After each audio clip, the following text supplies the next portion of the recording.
Assalamualaikum warahmatullahi wabarakatuh. Kali ini saya akan mempresentasikan makalah yang berjudul Pemikiran Filsafat J.G. Fichte.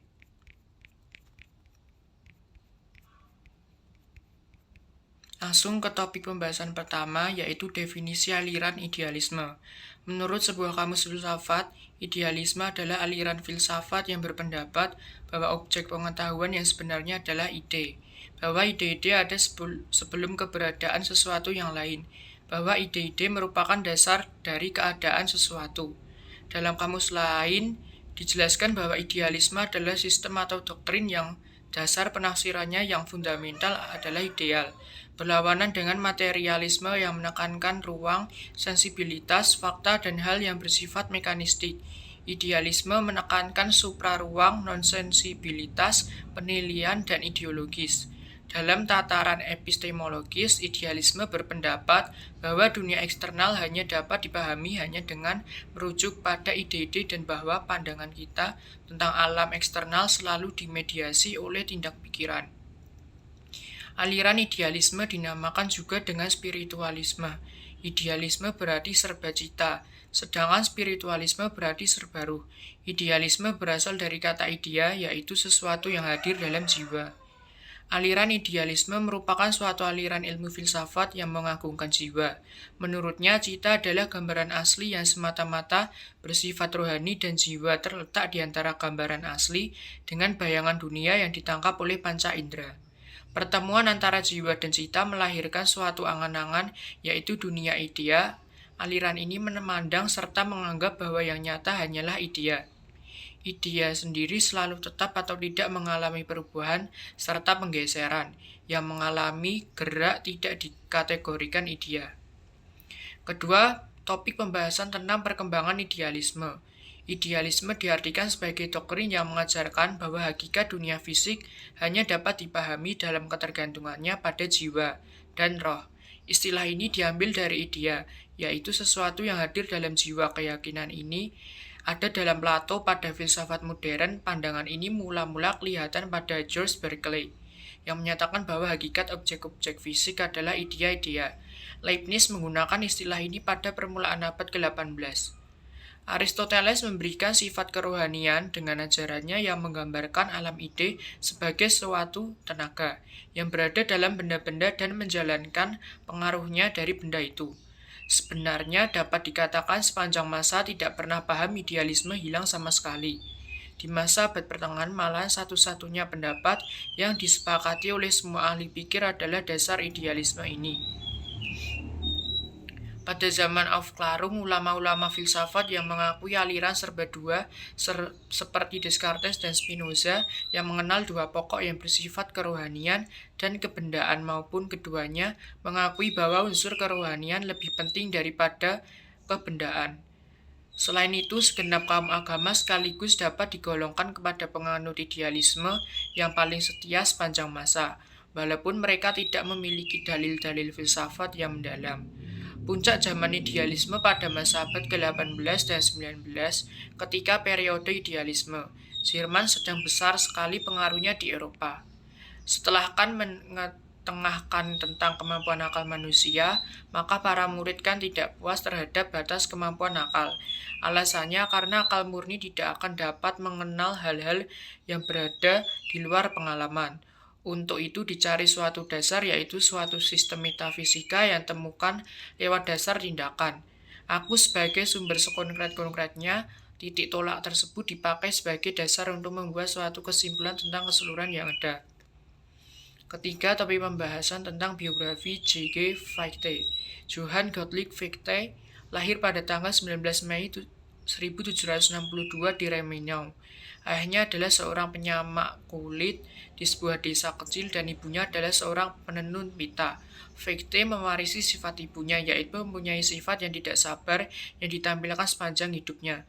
Fichte muda menerima dasar-dasar pendidikan dari ayahnya dan mampu menunjukkan kemampuan luar biasa. Hal itu membuat Fichte mendapatkan kesempatan untuk bersekolah dan mengenyam pendidikan yang lebih baik dari anak di sekitarnya. Pada tahun 1780, Fichte belajar teologi di Universitas Jena dan Leipzig. Freiherr von Militz, seorang pemilik tanah negara, terus mendukungnya.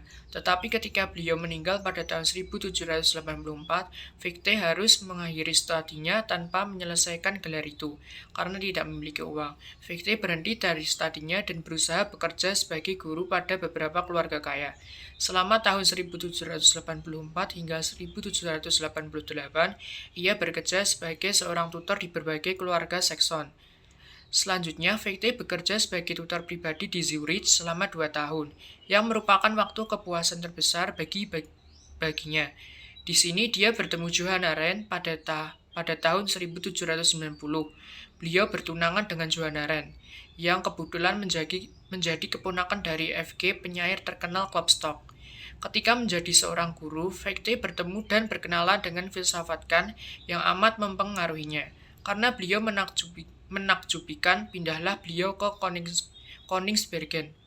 Dalam waktu 4 minggu, beliau telah berhasil menulis bukunya Versuch einer Kritik aller Offenbarung, atau usaha suatu kritik atas segala wahyu. Buku ini bernafaskan Kant, sehingga orang mengira bahwa Kantlah penulisnya. Ketika diketahui bahwa Kant melainkan Fichte telah menulisnya, mendadak namanya menjadi terkenal pada tahun 1794. Diangkat sebagai filsuf di Universitas Jena, di sanalah ia mulai mengungkapkan ide-ide transendentalnya. Pada tahun 1798, Fichte menerbitkan artikel berjudul The Basis of Our Belief in a Divine Government of the World, yang kemudian membuatnya dituduh sebagai ateis karena telah mengarakterisasikan Tuhan sebagai aturan moral di dunia.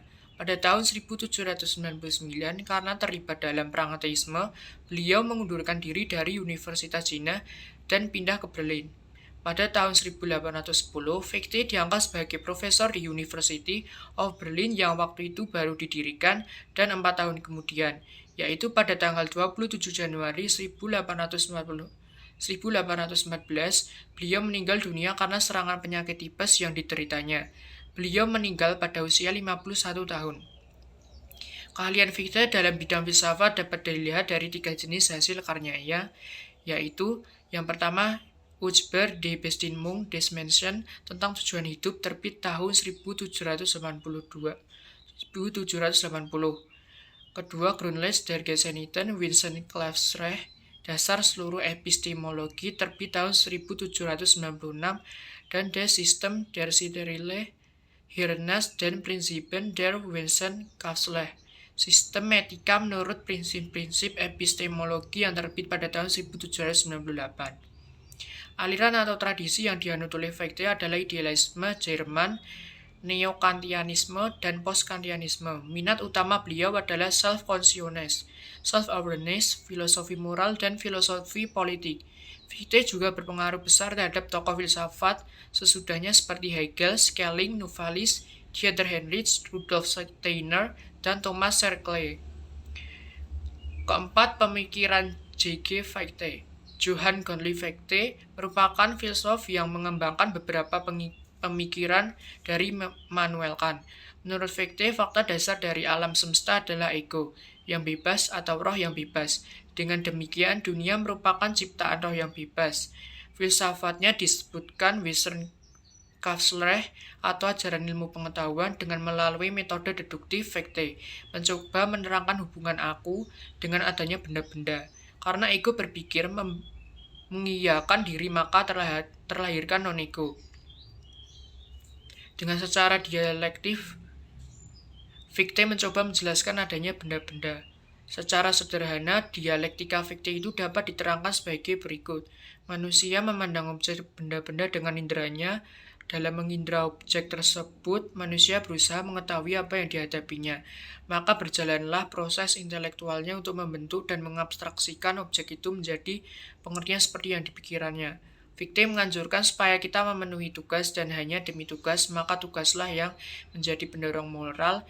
Isi hukum moral ialah berbuatlah menurut kata hatimu. Bagi seorang idealis, hukum moral ialah setiap tindakan harus berupa langkah menuju kesempurnaan spiritual. Filsafat sebagai ajaran tentang ilmu pengetahuan dibedakan menjadi 2, yaitu ajaran tentang ilmu pengetahuan yang teoritis. Ajaran ini membicarakan tentang hal metafisika dan ajaran tentang pengenalan. Di sini Fichte menentang pendapat Kant yang mengatakan bahwa hanya berpikir secara ilmu, pasti alamlah yang memberi kepastian di bidang pengenalan. Fichte tidak mau memisahkan rasio teoritis dengan rasio praktis. Menurut Fichte, sumber yang satu itu terdapat pada aktivitas ego atau aku. Apa sebab ego menciptakan dunia? Dijelaskan demikian menurut Fichte, keadaan ego tidaklah terbatas.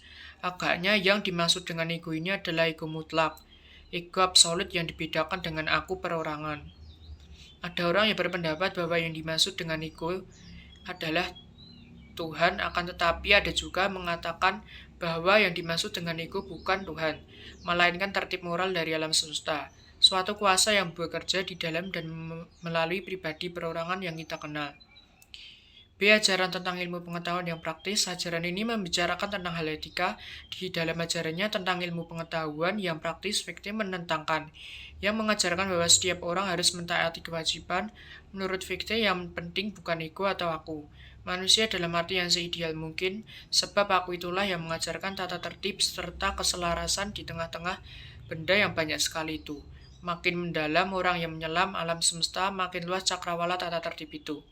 Jadi manusia pada dasarnya adalah makhluk yang bersifat moral, hidup yang memegang moral, mengandung suatu usaha di dalamnya.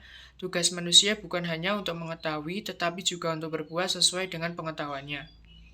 Moralitas terdiri dari aktivitas diri yang mutlak, yang bebas sama sekali, yang tidak dibatasi oleh sesuatu apapun di luarnya. Inilah asas autonomi. Di dalam hal ini ada kesamaan antara Kant dan Fichte. Isi tugas moral manusia diturunkan dari dua dasar pemikiran, yaitu bahwa manusia berkewajiban menghargai dirinya sendiri sebagai makhluk yang bebas, dan bahwa ia senantiasa berkewajiban berbuat dengan tidak mengambil kebebasan orang lain. Kesimpulan dari beberapa orang di atas dapat disimpulkan bahwa Johann Gottlieb Fichte adalah tokoh idealisme subjektif yang berpandangan bahwa sumber pengenalan atau pengetahuan bukanlah rasio teoritis atau praktis seperti kata Immanuel Kant, melainkan pada aktivitas ego. Pemikiran beliau didasarkan pada konsep ego mutlak yang menemukan dan meneruskan pengertian-pengertian tentang objek.